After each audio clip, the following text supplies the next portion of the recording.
আসসালামু আলাইকুম রহমতুল্লাহ।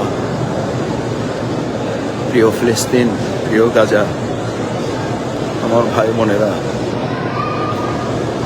কাবার মালিকের কাছ থেকে দোয়া করছি আল্লাহ সুবহানাহু ওয়া তাআলা কাবার মালিক যেমন হস্তিওয়ালাদেরকে দমন করে কাবাকে হেফাজত করেছিলেন, আল্লাহ সুবহানাহু ওয়া তাআলা মেহেরবানি করে যেন আমার ফিলিস্তিনকে হেফাজত করে,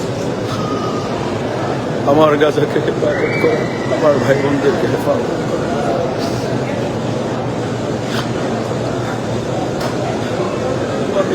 শিশু বাচ্চাদেরকে যেন হেফাজত করে। প্রিয় ফিলিস্তিন,